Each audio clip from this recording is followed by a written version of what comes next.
साध संगत जी, प्रेम से कहना धन निरंकार जी। एक नई साखी के साथ स्वागत है आप सभी का आपके ही अपने चैनल पर। आज की साखी का विषय है भगवान में आस्था। एक रोचक कथा जो कि हमें पुराणों में मिलती है, जिससे हमें शिक्षा मिलती है कि हमें एक निष्ठ बने रहना चाहिए। यदि आप बार बार अपना इष्ट बदलते रहते हैं तो एक दिन आप खुद को हारा हुआ पाएंगे। तो चलिए सुनते हैं आज की ये साखी। साध संगत जी, एक बार की बात है, भगवान श्री कृष्ण जी रुक्मणी के साथ भोजन कर रहे थे। भोजन करते करते अचानक से उठकर भगवान भागने लगे। भागकर वो अचानक द्वार पर ही रुककर पुनः लौट कर आए और दोबारा भगवान भोजन करने लगे। अब भगवान की इस हरकत को देखकर रुक्मणी ने उनसे पूछा, प्रभु आपको अचानक ये क्या हुआ कि आप भोजन करते करते दौड़े और फिर द्वार पर ही रुक गए और फिर पुनः लौट आए। आखिर आप कहाँ जाना चाहते थे और अचानक ही आपका विचार कैसे बदल गया? तब भगवान श्री कृष्ण जी ने निराश होकर कहा, प्रिय, संकट में एक व्यक्ति मुझे पुकार रहा था, इसीलिए मैं उसकी मदद के लिए दौड़ा। लेकिन मैं वहाँ पहुँचता इससे पहले ही उस व्यक्ति ने अपनी आस्था बदल दी और वो किसी और को पुकारने लगा। तब मैं क्या करता? मैंने भी सोचा कि अब आराम से भोजन ही कर लिया जाए और उसे नियति पर छोड़ दिया जाए। कुछ देर रुककर भगवान श्री कृष्ण जी ने कहा, उस व्यक्ति ने मुझ पर थोड़ा भी विश्वास और धैर्य नहीं रखा।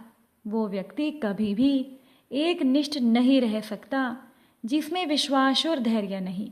साध संगत जी, पहले तो थोड़ी सी ही परेशानी से लोग भगवान को पुकारने लग जाते हैं, और जब पुकारते हैं तब ये सोचकर कि पता नहीं भगवान कुछ करेंगे या नहीं, अपना विचार बदलकर किसी और भगवान को पुकारने लग जाते हैं।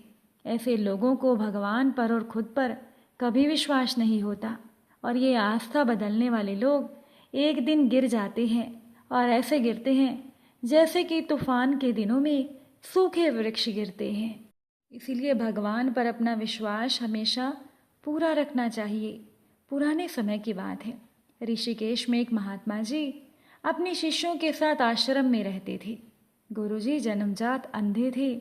उनकी साधारण सी दिनचर्या में दो कार्य विशेष तौर पर किए जाते थे। एक तो ये कि वो रोजाना अपने शिष्यों को धार्मिक प्रवचन देते थे। दूसरा, वो रोजाना संध्या काल में पहाड़ी पर अकेले घूमने जाया करते थे। अब उनके अनेकों शिष्यों में से एक शिष्य इस बात से अति विचलित हो जाता था। जब तक महात्मा जी लौट कर नहीं आते थे वो शिष्य परेशान ही रहता था। अब एक दिन उस शिष्य ने अपने गुरु से कह दिया कि आप तो रोजाना अकेले ही पहाड़ियों पर घूमने जाते हैं। पहाड़ी के दोनों तरफ गहरी खाइयां हैं, पानी भी बहता रहता है, फिसलन भी होती है। गुरुजी, क्या आपको गिर जाने का डर नहीं लगता? अब महात्मा जी ने उस समय अपने इस शिष्य को कोई जवाब नहीं दिया। अगले दिन जब संध्या काल में वो पहाड़ियों पर घूमने जाने के लिए चलने लगे, तब उन्होंने अपने उसी जिज्ञासु शिष्य को बुलाया और अपने साथ चलने के लिए कह दिया। गुरुजी ने शिष्य को कहा, तुम मेरे साथ ही पहाड़ी पर चढ़ते रहना और जब कोई गहरी खाई आए तब मुझे बता देना। गहरी खाई आने पर शिष्य ने जब महात्मा जी को बताया कि सामने खाई आ गई है, गुरुजी ने कहा, तुम मुझे उस खाई में जोर से धक्का दे दो। अब ये सुनकर शिष्य विचलित हुआ और बोला, गुरुजी, मैं ऐसा नहीं कर सकता।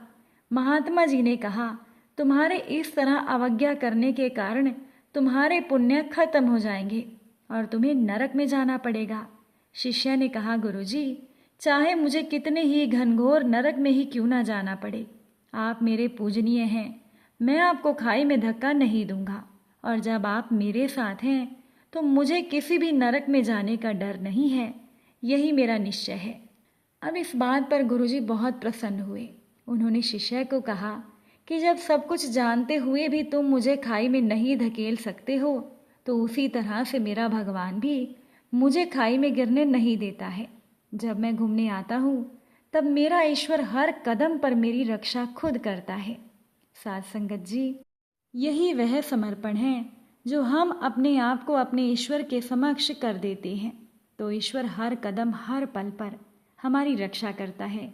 भले ही भगवान ये ईश्वर हमें दिखाई ना देता हो, परंतु भगवान हर समय हमें देखता है, हमारी रक्षा करके हमें मार्गदर्शित भी करता रहता है। उनके द्वारा प्रदान की गई इस अनुभूति से ही हम जीवन में प्रगतिशील होते हुए आगे बढ़ते हैं। गुरुजी ने शिष्य को कहा, यही मेरी आस्था और विश्वास है अपने भगवान पर, जिनके साए में मैं हर समय सुरक्षित रहता हूँ। साथ संगत जी, जो भगवान के सतगुरु के चरणों में तन मन धन और चित्त से समर्पित हो जाता है, भगवान उसकी रक्षा का जिम्मा स्वयं उठाते हैं। और आज शिष्य को समझ में आया कि कैसे गुरुजी निडरतापूर्वक पहाड़ी पर अकेले चढ़ जाते थे। साथ संगत जी, आस्था और विश्वास में बहुत शक्ति होती है। आस्था और विश्वास हो तो मानो कंकर में भी शंकर, और ना मानो तो शंकर भी एक कंकर। अगर भावना हो तो हर पत्थर में भी भगवान है, और ना मानो तो प्रतिष्ठित की हुई मूर्ति में भी कुछ नहीं। साथ संगत जी, एक दिन कॉलेज में एक प्रोफेसर ने अपने विद्यार्थियों को पूछा कि इस संसार में जो कुछ भी है उसे भगवान ने ही बनाया है ना? सभी ने कह दिया, जी भगवान ने सब बनाया है। तो प्रोफेसर ने कहा, इसका मतलब तो ये हुआ कि बुराई भी भगवान की बनाई हुई वस्तु ही है। प्रोफेसर ने इतना कहा तो एक विद्यार्थी उठकर खड़ा हुआ और बोलने लगा, इतनी जल्दी से आप इस निष्कर्ष पर मत पहुंचिए सर। प्रोफेसर ने कहा, क्यों? अभी तो सबने कहा है कि सब कुछ भगवान का ही बनाया हुआ है, फिर तुम ऐसा क्यों कह रहे हो? विद्यार्थी ने कहा, सर मैं आपसे छोटे छोटे 2 प्रश्न पूछूंगा, उसके पश्चात मैं आपकी बात भी मान लूँगा। प्रोफेसर ने कहा, पूछो। विद्यार्थी ने कहा, सर क्या संसार में ठंड का कोई अस्तित्व है? प्रोफेसर ने कहा, बिल्कुल है, हम ठंड को महसूस करते हैं। विद्यार्थी ने कहा, नहीं सर, ठंड कुछ है ही नहीं, ये वास्तव में गर्मी की अनुपस्थिति का आभास भर है। जहाँ पर गर्मी नहीं होती वहाँ हम ठंड का आभास करते हैं। प्रोफेसर चुप रहे। विद्यार्थी ने फिर पूछा, सर क्या अंधेरे का अंधकार का कोई अस्तित्व है? प्रोफेसर ने कहा, बिल्कुल है, रात को अंधकार होता है। विद्यार्थी ने कहा, नहीं सर, अंधेरा कुछ होता ही नहीं है, ये तो जहाँ रोशनी नहीं होती वहाँ अंधेरा होता है। प्रोफेसर ने कहा कि तुम अपनी बात आगे बढ़ाओ। विद्यार्थी ने फिर कहा, सर आप हमें केवल लाइट एंड हीट मतलब प्रकाश और ताप ही पढ़ाते हैं, और आप कभी हमें डार्क एंड कोल्ड मतलब अंधेरा और ठंड नहीं पढ़ाते। फिजिक्स में ऐसा कोई विषय है ही नहीं। सर इसी तरह से परमात्मा ने केवल अच्छा अच्छा बनाया है। अब जहाँ अच्छा नहीं होता वहाँ हमें बुराई दिखाई देती है, पर बुराई को भगवान ने नहीं बनाया।